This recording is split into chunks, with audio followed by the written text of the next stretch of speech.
The Texas governor says he will veto funding for the state government a day after House Democrats staged a walkout. The lawmakers left to block an election overhaul bill. Can tech giants track you, even when tracking is turned off on smartphones? That's what Arizona's Attorney General is accusing Google of doing. And Transportation Secretary Pete Buttigieg says the clock is ticking on the infrastructure package, saying if the two sides don't reach consensus soon, the Democrats might go it alone again. Tune in to Deep Dive as we explore these topics and more. Hello and welcome. This is Deep Dive and I'm Tiffany Meier. Let's kick off with Texas. Lots happening there. The Texas governor says he will veto funding for the state government a day after House Democrats staged a walkout. The lawmakers left to block an election overhaul bill. Governor Greg Abbott said he will veto an article of the state budget that funds the legislative branch, writing, "I will veto Article 10 of the budget passed by the legislature. Article 10 funds the legislative branch. No pay for those who abandon their responsibilities. Stay tuned." It means lawmakers won't get paid. That's after Democrats walked out of the State House a day before in an attempt to temporarily stop the bill. As a result, there weren't enough members present to do a final election bill vote. According to the State House rules, at least 100 members are required to be present for the chamber to conduct business. Democratic House member Jean Wu says the funding cut would punish working-class office staff, maintenance, and other support services. The governor plans to hold a special session for the election bill. According to local media, the Senate approved the bill largely along party lines. Florida and Georgia have both passed bills that add measures to protect the sanctity of the ballot box and to add security to other methods of voting. The laws have also faced significant opposition from Democrats. Speaking of Georgia, Major League Baseball is now facing a lawsuit for moving the All-Star game out of the Peach State earlier this year. After baseball officials announced that they were moving the game to Colorado, more than 8,000 hotel reservations were canceled in the Atlanta area. County officials estimated the move would cost the local economy some $100 million. A small business lobbying group, the Job Creators Network, filed a suit. It's asking MLB and the union to compensate Georgia businesses that won't see revenue from the game. The president and CEO of the network said in a statement MLB robbed the small businesses of Atlanta, many of them minority-owned, of $100 million.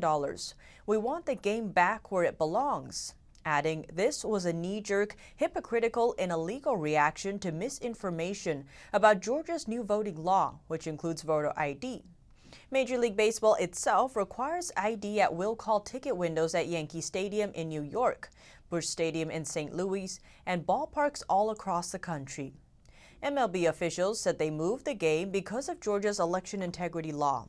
The law is described by supporters as a way to bolster election security, but critics say it is racist and restrictive.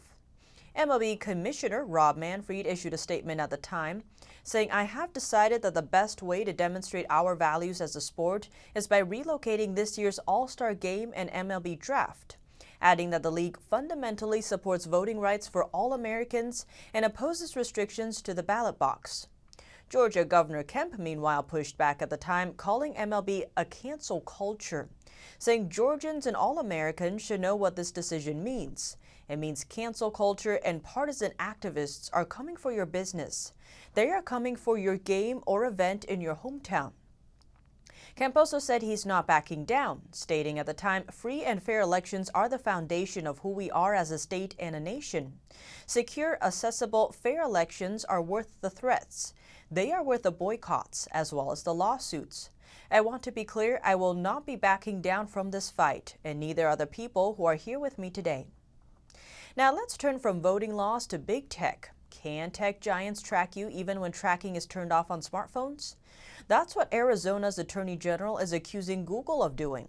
New documents submitted by Arizona Attorney General Mark Brnovich raise questions about the way Google handles users' location data. The documents show emails between Google engineers. One employee allegedly said, "So there's no way to give a third-party app your location and not Google. This doesn't sound like something we will want on the front page of the New York Times." Another Google employee allegedly stated, "I agree with the article. Location off should mean location off, not except for this case or that case." In 2018, the Associated Press reported that many Google services on smartphones store location data even when users explicitly tell it not to. The lawsuit says Google benefits significantly from the location data it collects. That's because the company makes most of its money from ads. And when it collects location data, it can tell clients how effective their ads are by tracking in-store visits. The complaint notes out of the $161 billion in revenue Google made in 2019, $135 billion of that was from ads. That's a whopping 84%. Brnovich told Fox News, "The fact they are trying to hide what they are doing, they are being sneaky about it and using every trick in the arsenal to stop this from seeing the light of day is all consumers need to know about Google's intentions." A Google spokesperson fired back, saying the Attorney General's lawsuit has mischaracterized their services. He said the company has always built privacy features into their products and has robust controls for location data. Brnovich sued Google last year. The suit also accuses the firm of also pressuring smartphone maker LG and other phone manufacturers into hiding privacy settings that users often used. According to court documents, the company found it troubling that there was a rise in consumers using the Android privacy settings after they were made easier to find. Google then hid the privacy features within the settings menu. And how much do tech giants pay in taxes? According to UK-based nonprofit Fair Tax Foundation, not a lot. The foundation conducted an analysis and found that the Silicon Six, that is Amazon, Facebook, Alphabet, the owner of Google, Netflix, Apple, and Microsoft, paid $100 billion less in taxes from 2011 to 2020.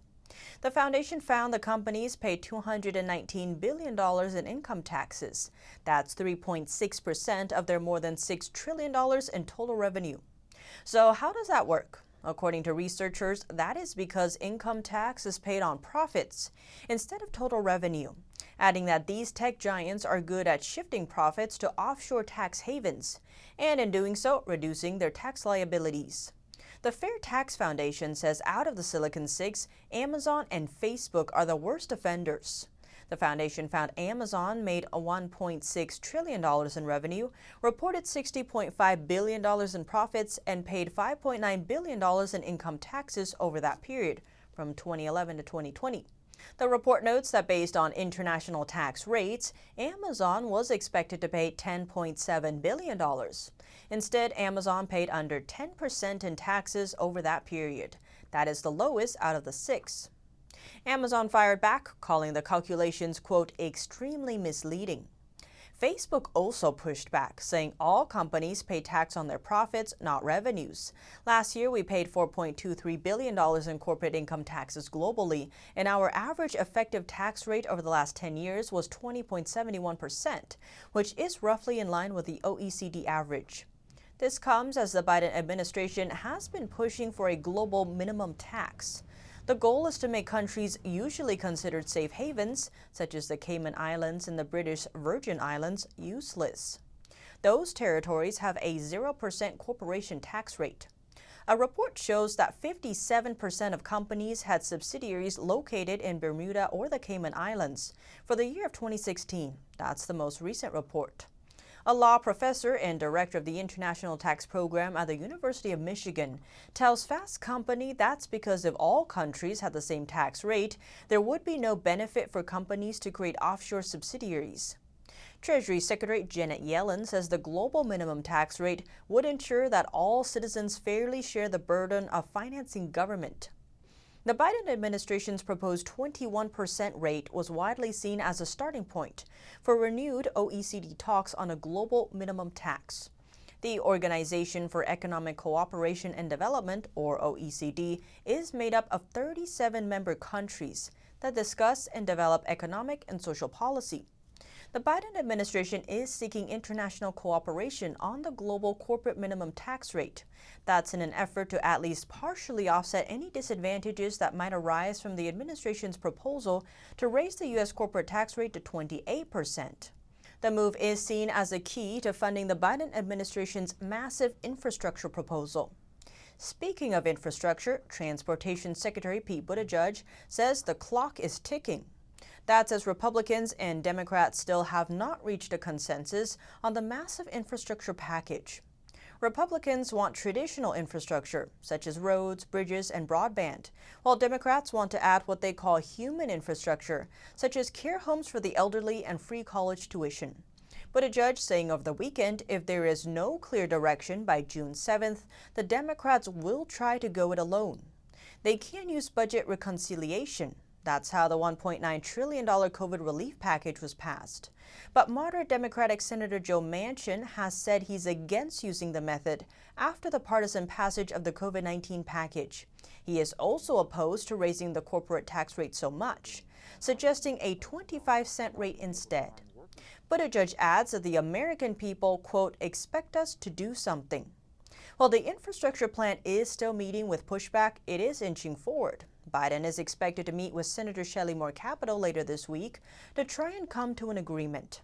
The GOP counterproposal, led by Capito, is now up to $928 billion, while Biden has lowered his down to $1.7 trillion. Aside from the price difference, there is also disagreement between the two sides on how to pay for it. Republicans want to move unspent virus relief funds to help cover the cost, which many Democrats indicate they won't consider. Biden, meanwhile, wants to tax the rich to pay for it, raising the corporate tax to 28%, which many Republicans are opposed to. But what do you think? Let me know below. Thanks for tuning in to Deep Dive. I'm Tiffany Meier, and see you soon.